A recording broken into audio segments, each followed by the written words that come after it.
that women are becoming more visible on both sides of the debate, and although I obviously hope that my side of the argument will succeed on the 18th of September, I do believe very strongly that women's participation and engagement will be key to the Scotland that we live in and to the Scotland that we seek from the 19th of September onwards. I'm also pleased to be joining the other women on the panel this morning. I know them all. I've probably known them all for quite a few years now. And I suppose what I would say, although three of us are elected politicians, and as a panel we represent two of the political parties in Scotland, I would want to stress that the national debate we're all currently engaged on is above and beyond party politics. And it's actually above and beyond politicians. And certainly some of the most engaging meetings that I've attended have been those meetings where the talents and participation of those not actively engaged in frontline politics. I just felt that's an important point to stress, that this is a debate that's beyond politicians and it's beyond political parties. What I hope to do this morning is four things. Firstly, I will set out, I hope in very straightforward terms, about what independence means and the nature of the choice that we'll make in September. Secondly, I want to demonstrate that Scotland can more than afford to be independent. And thirdly, I want to give you some examples of how we could use the powers of independence to benefit women. And lastly, I will set out some, in my view, of the consequences if Scotland votes no and continues to be governed in all aspects from Westminster. Independence means, in short, that decisions about Scotland will be taken here in Scotland. It means that our Parliament will have responsibility for all aspects of our national life, and not just those matters devolved to it by Westminster.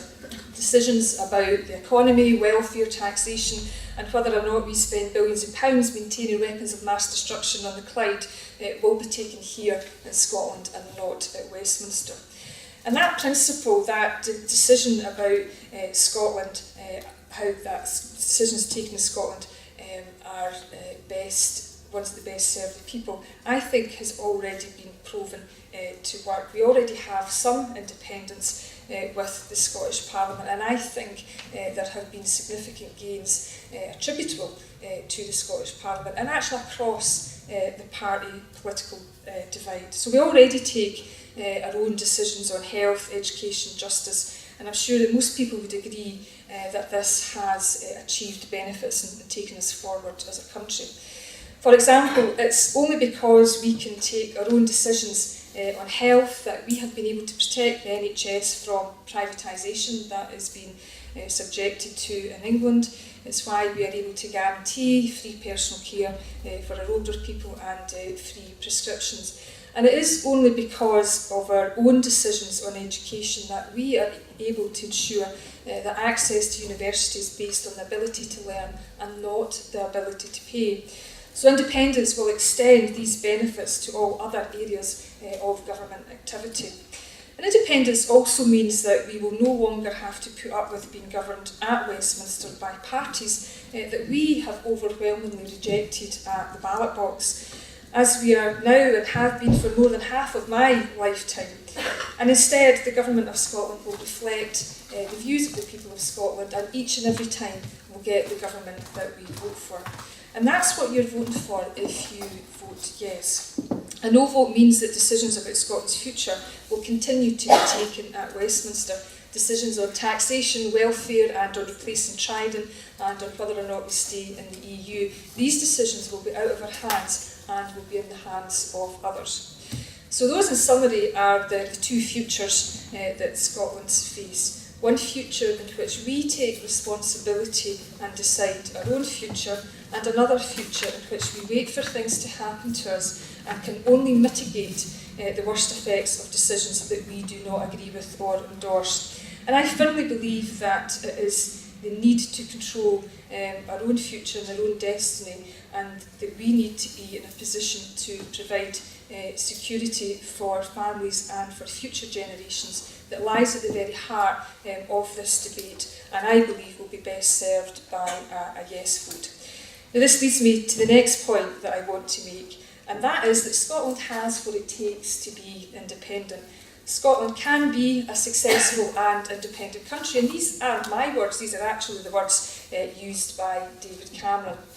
And in the White Paper, Scotland's Future, this sets out clearly the relative strengths of Scotland's economy and current financial position compared to the rest of the UK.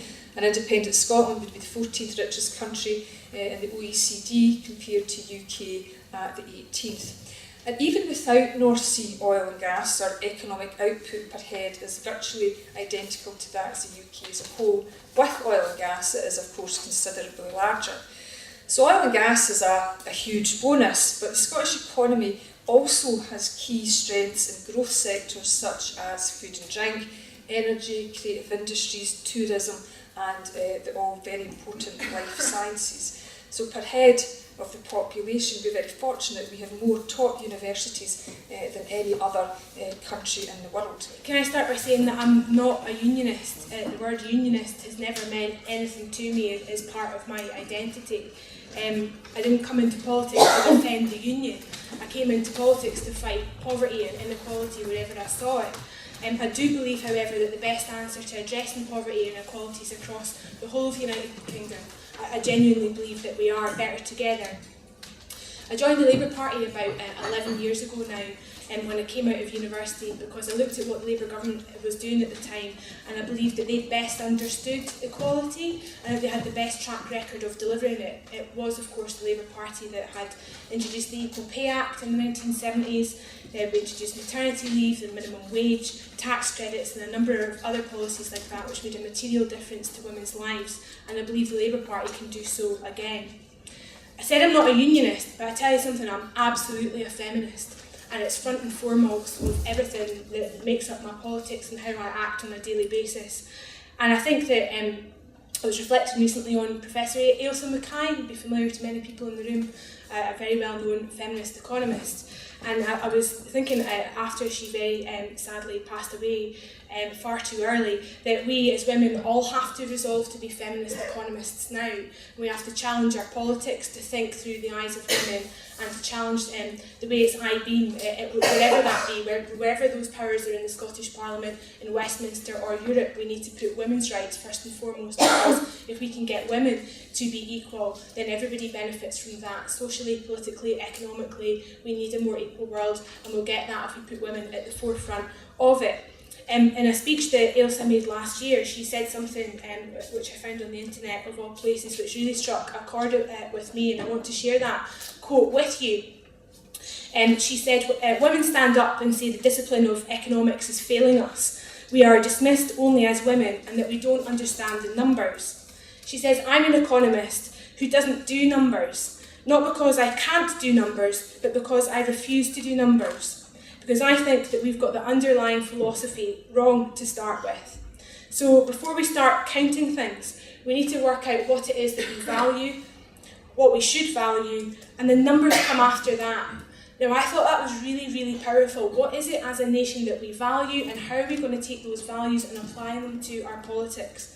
So what do I value? What do you value? Well, I value equality, I value fairness, I value work, and I value opportunities. And I think the answer to all of those lie across the United Kingdom, working together. And I want to talk a little bit about childcare, I want to talk a little bit about the living wage, and I want to talk a little bit about child poverty, and finally just a little bit about our Parliament. I am delighted that childcare is at the forefront of our referendum debate. I really genuinely mean that, and I want to keep it there regardless of what happens in September. Whatever way the country votes, childcare has to be right at the front and centre of our debate. That said, I'm disappointed the way that we are conducting the debate so far. It's very much a retail politics exchange. It's like one party says, "I'll give you 412 hours," and then it's 475, then it's 600, and you've got Ed Balls now saying it'll be 950 down in England and Wales. The white paper takes us up to 1150. When does it stop? It's like an auction. And that debate about hours completely misses some of the wider questions in the debate about flexibility. Can you actually get the childcare when you need it, relating to your working hours? The quality of that childcare, the degree to which professionals that provide childcare are trained, and when they've got that training, the pay that they receive, because the childcare workforce in Scotland is dedicated and brilliant at their jobs as they are low paid, often low skilled, and have a low status in our workforce. If we want a truly transformational childcare system in Scotland, we've got to invest in the skills of the workforce, and predominantly that means investing in the skills of women, and I think that aspect of the debate has not been heard at all so far. Also, the debate we've had around childcare so far is really focused on childcare for 3 and 4 year olds, with a little bit of a debate around vulnerable 2-year-olds. It's as if childcare needs stop when your kids go to school. What about childcare for kids between 5 all the way through primary school? What about that? What about wraparound care? What about breakfast clubs? What about recognising the needs of women throughout the child's life? That's why I've set up a campaign called Every Step, and it's called that because it's about trying to talk about childcare every step of the way through the childhood experience. And I'll be running that campaign, as I say, regardless of the referendum result in September, because I think it has to be at the forefront of what we do.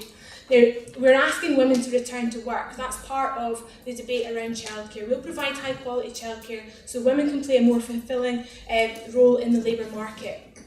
What type of jobs are we asking them to return to? Where are the skills? Where are the educational opportunities for women to get the skills they need to return to the labour market? If we don't give women the skills to return to work, what's going to happen is they're going to return to low-paid jobs, 0-hour contracts on a temporary basis. That's not just bad for women, that's bad for the economy, because the whole premise of the childcare offer that's in the white paper is based on the tax receipts of women working. If women return to work on a part-time basis in a low-paid job on less than the living wage, forget the national minimum wage, less than the living wage, they won't pay any tax. You don't pay tax until you earn over £10,000, £11,000 a year. If you're not paying any tax, where are we going to get the tax receipts to invest in childcare? If we're not careful, this type of policy is only going to help middle-class women who are already working part-time work more hours. That's not the type of Scotland I want to see. I want to see women who don't have those opportunities to work, that come from poorer backgrounds, access the labour market, but I want them to have the skills to do it first. That means investing in education, and that means investing in colleges. And I'm afraid to say it, investment in colleges has fallen through the floor in the last 6 years under this current government. There are 140,000 fewer places in our colleges since 2007. And the major impact of that, I'm afraid, has fallen on women, and particularly women who want to study part-time. Women need access to part-time courses at college if they're going to get the skills that they need to compete in the labour market. So if we're going to talk about women in work, women in childcare, let's really understand their lives, let's talk about their needs, and let's make sure that our public policy that we develop together reflects that.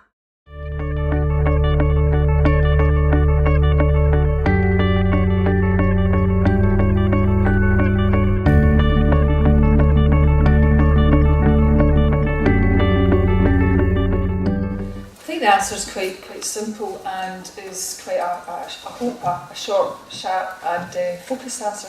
Actually, it'll be a very exciting prospect for civil servants in this constituency and elsewhere in Scotland. The Scottish Government, certainly unlike the UK Government, has a no compulsory redundancy policy, and we will, as the responsibilities of the Scottish Government expand, we would most certainly need to be, employing or have UK Government civil servants that are currently employed in Scotland coming to work for an independent government.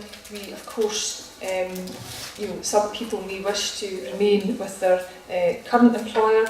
There's a very important period of transition after a yes vote and before Scotland becomes independent, before the first government in May 2016. So I think it would be an exciting new opportunity for UK Government civil servants in Scotland. Unfortunately, as the situation exists at the moment, there's something like 30,000 less civil servants in Scotland because of the cuts that have already taken place.